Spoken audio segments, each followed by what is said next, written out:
everybody. This is Carol Maletta. Welcome to the Parenting 411 podcast, where we share information parents need from sources they can trust.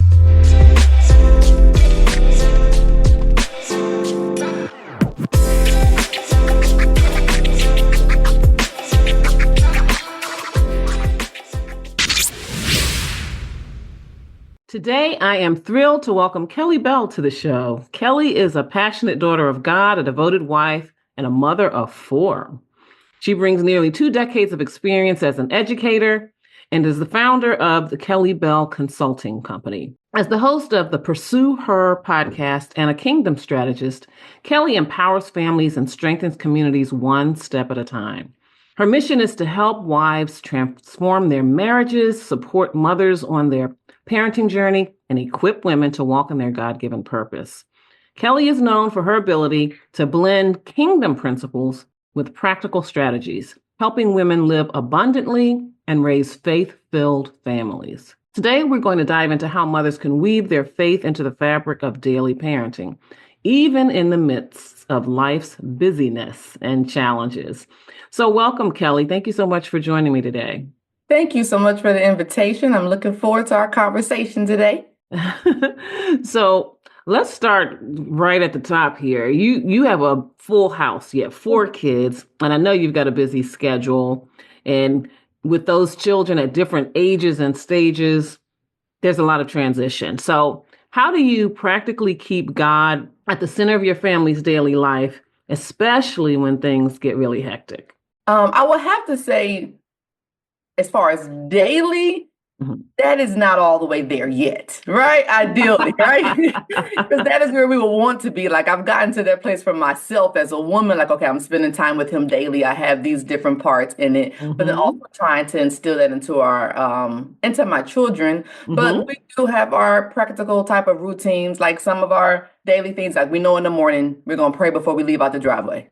That is something that we do. We know at nighttime how we're going to pray. So I've also taken that pressure off of myself because I'm like, I should have did this, I should have did that. Sometimes we have Bible studies, sometimes we do not. But I think it's just trying to stay focused with, just like you said, the hecticness of life, but also remembering at some point, even having conversations with the kids. Did you control your emotions today? Did you listen to the Holy Spirit today? Like, we try to have those little moments to try to bring God back into some aspect of the day, but each day kind of looks a little different right now.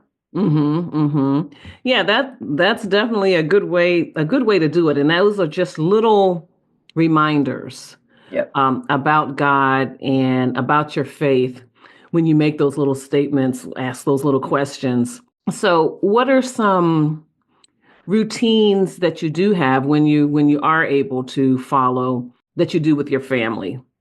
I know one of us, like I shared with our prayer, that has become like a certain thing. Like, even at times with my husband with us, his little tradition is after we pray, he sings, "Let the church say, hey," right? Amen. And then he goes like to each person's name. So it's those little tidbits that we do that has kind of come custom, part of our routine, even just with our moments of church. Like, I know I can't force my kids to have a relationship with God, but going to church is a non-negotiable, right? But I get it. But also, even within that, they had some say-so at the church that we're at. So making sure that we are somewhere where they feel like they're getting something from it. Because, sometimes you don't find that in a lot of churches that have children's ministries or youth ministries, and they don't have those things. So your kids are coming because you're making them, right? Because you believe it, but then they don't get those moments to have those encounters on their own. So those are some of our basic, I guess you could say, routine things. And then I've had seasons where I've had kids do devotionals where I bought them all different books based on their age. Because my oldest one's out the house. I have a 20-year-old in the Navy, I have 16, 13, and 11. So based on where they are, they'll say, hey, this is my set time of the week, or I'm going to read my devotion, or they might use the YouVersion app. So even just encouraging them to have that personal time with him, so it doesn't always just feel like my mama said I had to do this, is meeting them where they are as well. Yes. And something else, I mean, there's so many wonderful things about being able to attend a church that has a vibrant children's ministry, but it teaches them how to serve. It teaches them practical information about the Bible. but it also reinforces your values so they don't have to feel like my parents are the only ones that value this or the only ones that talk about this. They realize that they're part of a larger community of faith, and their leadership skills they get from being in church and public speaking, all of that. Those are the kinds of things that I really enjoyed about having my children involved in church too. Yeah, it helps. So it's not like I heard the pastor say it, or I heard another kid say it, and you realize it's not just me. Because, Yeah. kids just think us parents like we don't know nothing, right? Sometimes like we just making up stuff. So it does. It definitely helps reinforce and have that extra support. Yes, and so I'm gathering, or maybe you can tell me, did you grow up in a family of faith and in the church? I did. I was born and raised Baptist. Mhm. And my mom had us there all the time, where it Mhm. was a Bible study, choir rehearsals, whatever we was there. That was Mhm. part of our routine. And so it kind of became part of life.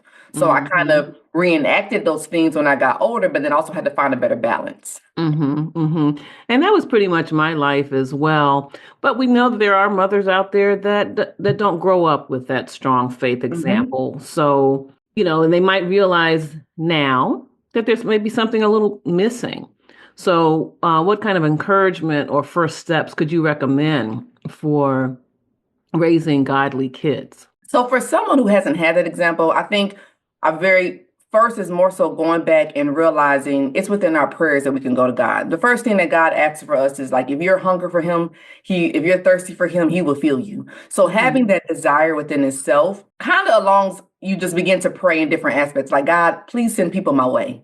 Please send women Mhm. I can Mhm. glean from. Or Lord, Mhm. show me what this looks like in my house, because what works in my house may not work in anybody else's house. Yep. So you're also trying to find that balance. So first, truly leaning in your position as a daughter of God, and you Mhm. going to God and saying, hey, what does this look like for me? Because we got people in marriages who have mixed faith. One is a believer, the other one's not.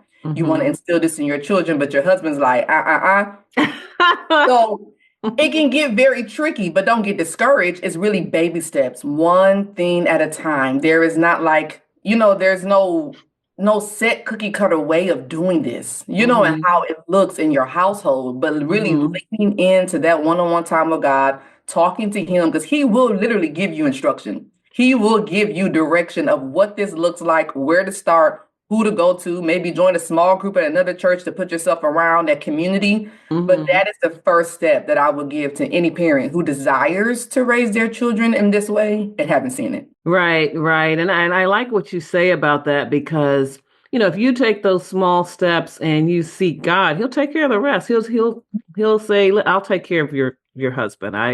And he will speak to him in a unique way that he will recognize and be able to accept too. But if you just continue living by example, that can have a powerful impact on anybody, your husband, anybody in your family that isn't a believer. Yeah, I absolutely Yes, you're right. can see that. And so, how about with yourself? You're a woman of faith, woman of God, and you're also a mom of four children, and sometimes that patience runs short. So, what advice do you have, and share what you do to manage those moments of frustration and still model Christ-like patience and forgiveness, even in your home? For me, I think even with the patience, one of the things that I had to learn was I had to change my outlook on stuff, right? Mhm. So, of course, the patience looks different based on their age range, right? Because what I get from my 20-year-old when he texts me, right? Or decisions he's made on my high schooler. But say, for example, when I had a newborn, the Mm. crying, the diaper changes, the up all night, I began Mhm. to go, God, I thank you that my baby's crying. God, I Mm. thank you that I'm able to change my baby's diaper and their bladder is working. I began to find gratefulness in even those small things that become overwhelming, right? It Mhm. becomes frustrating, and just to change my perspective, because now I'm going to approach it differently. Now I'm going to Mhm. look at it differently and not do it grudgingly. I got kids who are in 15 million activities. That's what it feels like. I am just driving. God, I thank you that my child wants, that they're confident enough to go out and be in the world, and they want to be around people, right? I'm an Mhm. educator, so I work with a lot of students with in my position who are suicidal, that deal with anxiety and depression. So I've seen so many different sides of it. So I'm a little bit more grateful I don't take things for granted as much. So that gives me patience with dealing with my children with different things, because everybody doesn't have that story. Because there's a mama out there that wish that their child would want to leave the house. There's a mama out there that wishes that their baby was crying or talking or hanging on to them everywhere that they go around the house, right? Yeah. So that perspective is mind blowing for me. It's really helped me because I still have my moments of getting overwhelmed. But even going before the Lord, like, God, you were patient with me. And I understand as a daughter of God, it is my responsibility and my privilege to represent Christ to my children. I am their first kind of demonstration of God's love. So I've had to work on my attitude. I have worked on when I'm snapping. Like, this is a process, right? But that is what I'm here to do. So perspective goes a long way with increasing with that patience and minimizing those moments of frustration. Wow, you definitely preached a whole sermon there. I mean, that was definitely a good way to look at it. Really put things in perspective. Wow. Yeah. Now, day to day, how do you make sure, because in order to think the way you just described, to take that godly perspective, you've got to be fed yourself. This is away from your family, making sure your soul is fed, making sure your mind is fed. How do you do that? How do you manage your time? What kind of boundaries do you set up to make sure that you have that time for yourself so that you're not pouring from an empty vessel into your family? I would say recently I've been a lot more consistent, because we hear people say you got to spend time with the Lord. But, when you wake up in the morning as a mom, everything starts taking off and you are the problem solver for everybody, right? Where's the keys? Where's this? Where's this? So I know for me, I am very intentional with waking up in the morning, right? And that's not cliche. I know a lot of people say that, but I have gotten to this place where I have to go in my closet, because my closet is my space. I have my music. The kids kind of know, even if you hear me in there in the middle of the day, don't come unless you're bleeding. You know what I mean? Or there is an emergency, like we've explained what that emergency looks like. But that is my time where I have to fill my cup. Sometimes I'm in there and I know what to say. Sometimes I can be intentional to find scripture. Sometimes I'm just there and I'm crying before the Lord, like, God, I need your peace. I need your presence. I need some instruction today. And being in those moments, I am a part of small groups at my church as well. So I have those set times where whatever I'm doing, like I'm in creatives and worships, or I'm flagging, or I'm dancing, or I'm with others, small groups of women, just coming together. So that's my time as well, even with community. And being with other like-minded women, you know what I mean? What kind of help, but more importantly, it's just me being intentional with spending time with him. Like, I've gotten to a point in my walk with him where I can't miss a day. Before, I miss a couple days, like, oh, I get to it, like, it's busy. But the way that I have learned from him and the way that he encourages me every day, I would be late to work before I miss my time with God, because it has literally become my lifeline right now. Like, I have to do it. Yeah, that's definitely an important commitment. Are you tired of missing magical moments because you're fumbling for your camera or your phone? I spent a magical week in Greece, and thanks to my Ray-Ban Meta glasses, I don't have to strain my brain to remember what I saw. Let me tell you, with just a click on the frame, I captured stunning photos and videos, all virtually hands-free. No more distractions, just pure experience. I captured amazing shots, and I was looking pretty stylish doing it, I think. With Ray-Ban Meta glasses, you see the world and savor the moment now and later.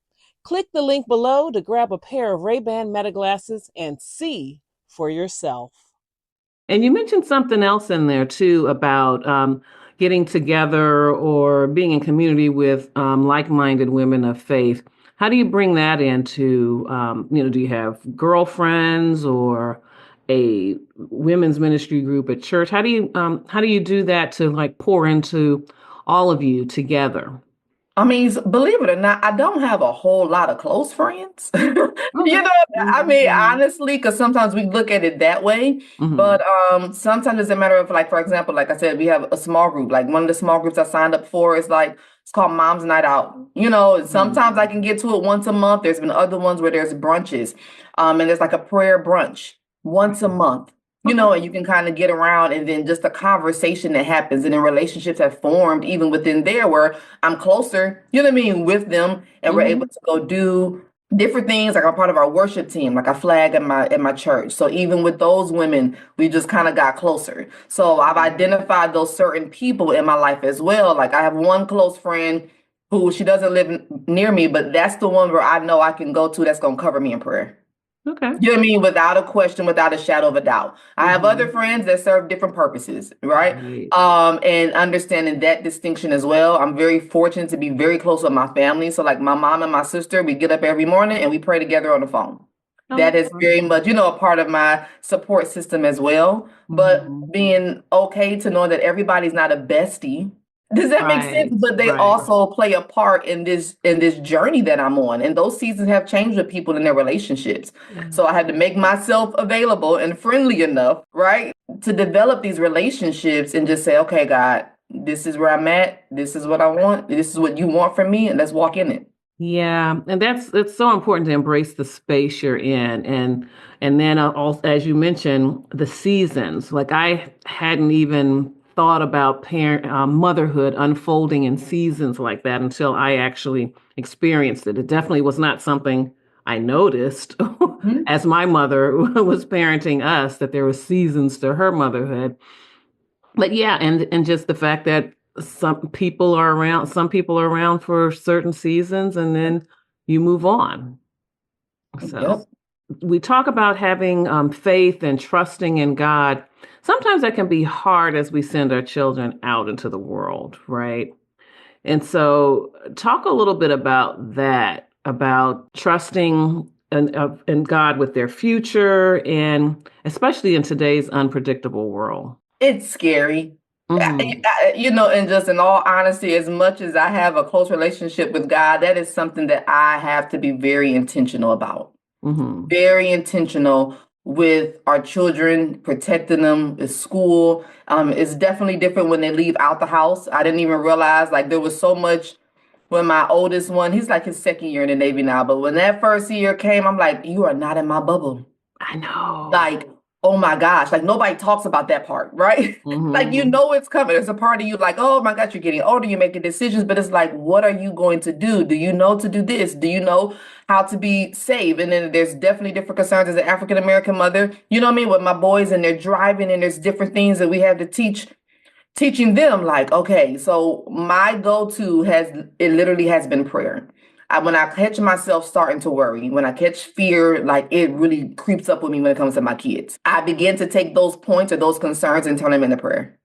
I say, okay, God, because I'll be on Life 360, right? The monitoring app, watching my kids driving like, okay, where are you doing? Are you driving too fast? Where are you going? I don't want you going this way. Don't go to this neighborhood. And then I said, okay, God, you said to bring everything to you. So this is a concern. So I just began to pray and declare like, okay, God, I thank you that your angels are dispatched around my children at school. You know what I mean? With school shooters, we just live in a world with a lot of stuff that your angels are around there, that they hear you, that they hear your voice. Like I have learned to rest in his ability and not my limited capacity.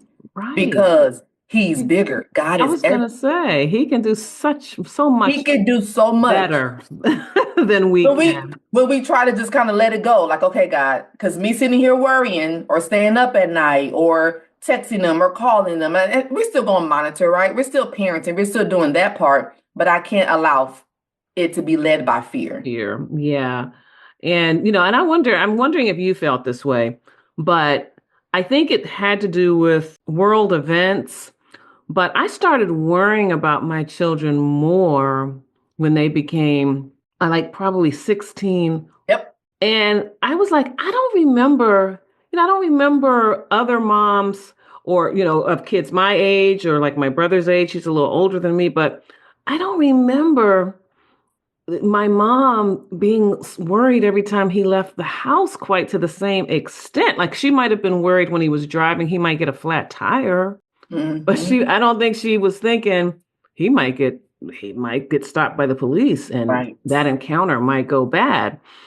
But I started worrying about them a lot more then and really, really trying to hold on. Now, my twins are 25 now, but Yeah, you definitely have to turn it over to prayer because you can't do it. And you have to also just maintain your relationship with them and just pray that what you poured into them so far is going to carry them and that they remember their faith and remember God. But yeah, I am as afraid I'm as afraid of what's going to happen to them now as I ever was at, I don't know, 10. No, and I like what you said as far as you point out, even maintaining that relationship with them. Because I noticed with my oldest, he was around his senior year, because the plan was originally to go to college. Right. So I'm like, okay, you got to do this. If you want to go to college, these are the things you need. You got community service. He played football. He tore his ACL like his junior year. So that was a big blow, right, to his plan. Sure. And I remember, I told him at one point, I found myself fussing more than anything else. Where I'm like, you gotta do this. Why you didn't complete this? I need you to do this. So I really got to a point, I had a conversation with him. I said, I value our relationship more than this back and forth. I said, so there are some things where I'm going to give you a little level of grace, right? I'm going to back up just a little bit because I really want to see the type of man you are becoming. Because you know how to make it look a certain way in front of me, but I really want to know who you are. I said, so I'm going to pull back on some things. I'm not going to fuss about it. Doesn't mean I agree. Doesn't mean that I accept it. I said, I'm not pulling back on ACT, SAT, you know what I mean? High school prep. I said, that stuff I'm not. I said, but I am about to pull back a little bit because I want us to have a relationship when you leave this house. Yeah. I want to make sure that you want to call me and talk to me about whatever is going on. And I'm very thankful that God led me that way with him because when he left, went to the Navy, him calling, he's talking, and like I'm the person when he's deep in thought on that ship where he's sending me messages like, Mom, hey, this is what I'm thinking. Mom, what? And I just like, okay, God, thank you. Yes. Thank you that I focus on that relationship part more than me just trying to instill, all these other things with them. Right, right. And I can attest, I tell a lot of my friends that have younger children, I said around about 23, they kind of circle back and kind of and admit that you had a good idea about this or that, or taking them to this or making them go to this program. And it's like, I'm like, what? I mean, I had to drag you kicking and screaming out of here. Now it's valuable, but yeah, it's great. And honestly, that was about the age when I came back around too. with my own mom in terms of appreciating everything that she was saying. And so I want to think now, and this is probably particularly about your two older children, maybe. But there kind of comes a time, especially when they get into the teens and they just start to question like everything, but certainly their faith, right? And so I don't talk about that if you experienced that. Maybe you did, maybe not. But what was that like for you, and how did you handle that if they started kind of questioning some of the things about their faith? I'm fortunate to say I have not had that experience, but I think it was also because I was very intentional in even how I raised them, if that makes sense. So God is enforced, it's demonstrated in my life. Okay. So because they see who God is in me, to me, they see the way that I'm living, I believe it built some credibility with them. Okay. Right. So it got to a point. So now I am making you go to church. But then it also comes to, well, I want to know the God that my mom served. Okay. Because something seems to be working. You get what I'm saying? Sure. For her, they have all, fortunately, my prayer has always been, God, let them have their own encounter with you so that you become real to them. Each of my children have had moments where they've had supernatural encounters with God, or they've heard angels, or seen angels, or they felt his presence. I take no credit for this. You know what I mean? But that has been very intentional how with raising them. I'm not going to make you memorize scriptures. I want you to understand, hey, who is God? What is he to you? What have you heard about him? Do you have questions? But for a parent, but I've also worked with students and parents who have gotten close with where their children, say, for example, I had one family real close to their young lady wanted to be like a boy. Okay. So now we're dealing with transgender things, and things of that nature. Mom was really very much into her relationship with Christ, and her child was not. Okay. So navigating that, and my biggest thing to her was, I said, you got to validate their feelings, though. right? You have to allow them to be comfortable enough to even ask questions. And Mm-hmm. sometimes those questions could come from how they see you living your life. Because Mm-hmm. we're the first testament of it. So if you have a child and they're starting to question it, allow them to have those questions. Don't say, I didn't raise you to be that way. Like, don't cut them off. Don't tell them Right. they're wrong or condemn them to Mm-hmm. hell, or tell them that something's just wrong with them, because we see those unfortunate situations, but Mm-hmm. actually talk to them. Ask them those Absolutely. probing questions. Let them talk, but then also put it in God's hand. You can't fix this. But all Right. you can do, and God will tell you what to do, how you need to demonstrate it, where do you need to back off a little bit, where are the areas you need to lean in. But I think the biggest thing will come to validating how they feel and not Mm-hmm. making them feel bad for questioning it. Because I've had moments in my life where I question, like, okay, God, are you real? You know Mm-hmm. what I mean? Like, Mm-hmm. okay, I heard my mama talk about it, my grandma, and everything else, but I want to know you for myself. And Mm-hmm. with that inquiry with God, He began to reveal Himself to me. So if you're a Mm-hmm. parent dealing with that, that's your prayer as well. God, reveal yourself to my child that they can have an encounter with you, because it's their journey and it's their story. And you Mm-hmm. don't know what their story is or their testimony is going to be. And that's what's hard as moms, because sometimes we don't want to see that story. We don't want to see that they had to go through Or, that. But or we feel like we've already written the story. yep. And we're like, just go this way. But they're still little people. They got their own path, their own direction. And we just try to train them and raise them the way that we know how. Right, right. What are some closing thoughts you have for moms that are just feel overwhelmed and just feel like they don't know if they're doing enough to pass on their faith to their children, so that, like you said, as you described with your sons, that they know God for themselves and that they have not wavered in their faith. More so just be encouraged. This is like a marathon. Right. Mm-hmm. As far as with parenting, we see the different seasons depending where you are as a mom and the ages of your children. Life happens and life changes and situations. Their peers have influence. They have all these other factors, societal, cultural norms, everything else that's coming their way. Just the fact that you desire to raise your children to know who He is a great start point within itself. Like, Mm-hmm. take some of this pressure off of you. There is no cookie cutter way. So I'm sharing my story. I know, Carol, you got your story, but lean definitely more into God. Like, I Mm-hmm. try to lead everybody else back to Him, because yes, there are certain things I give with clients and consulting, but at the end of the day, there's no cookie cutter way. The source of the problem solver is God Himself. Mm-hmm. So Mm-hmm. learning to lean into that, and then as He gives you direction, if there's something you want to do differently, you want to introduce a devotion time at home, just introduce it. You Mm-hmm. know what I mean? Just do it slowly. You may not get to it every week. Maybe it's once a month. Take that Mm-hmm. pressure off of you, but more so focus on demonstrating what the love of Christ look like as a mother, as Mm-hmm. a parent, that your Mm-hmm. children see it, because that is your greatest testament. When the kids Right. see that you're stressed, how do they see you responding? When they see you get into arguments with your spouse, what do they see? When Mm-hmm. you get mad at them, right? And they do something, okay? You chastise them, but do you come back with a level of love and measure? You know what I mean? Mm-hmm. To show them, like, okay, I'm going to give you grace. You can incorporate God in so many of these daily aspects of your lives, and that is Mm-hmm. what plants the seed. You're planting the seed. God will do the Mm-hmm. watering and the increase. Wow. Well, please share with our listeners how they can follow you and learn more about the work that you do.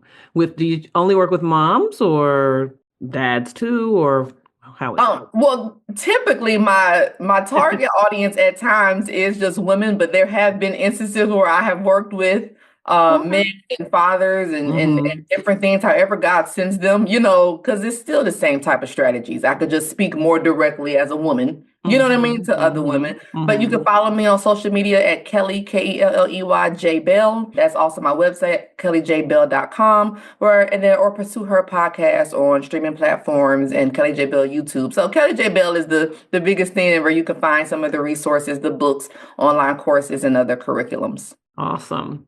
Well, thank you so much for joining me today. I know that a lot of our listeners and those who are watching as well are very encouraged. And, you have really shared with us some ways that you can weave in your faith into your parenting, and also recognize that it's not about being perfect, but really being present and authentic and intentional as you walk alongside your children, and they will pick that up. And I know our listeners are going to be inspired to take practical steps today to raise faith-filled families.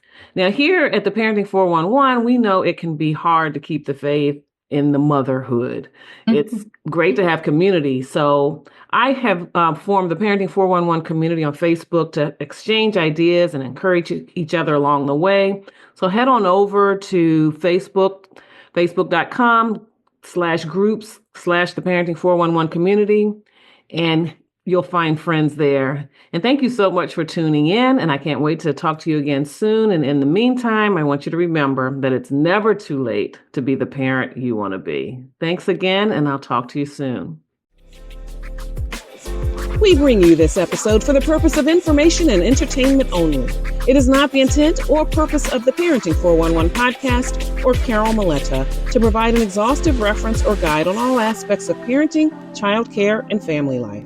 You are strongly encouraged to read all available information, consult medical or other appropriate professionals, and pursue all reasonable means to learn as much as possible about parenting to complement what you gain here, and then tailor the information to meet your individual needs.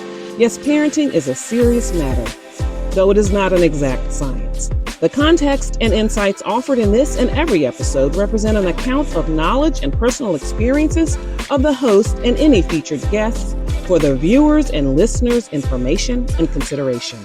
The host and guests do not guarantee to our viewers or listeners any specific parenting outcomes from this episode or taking actions described here.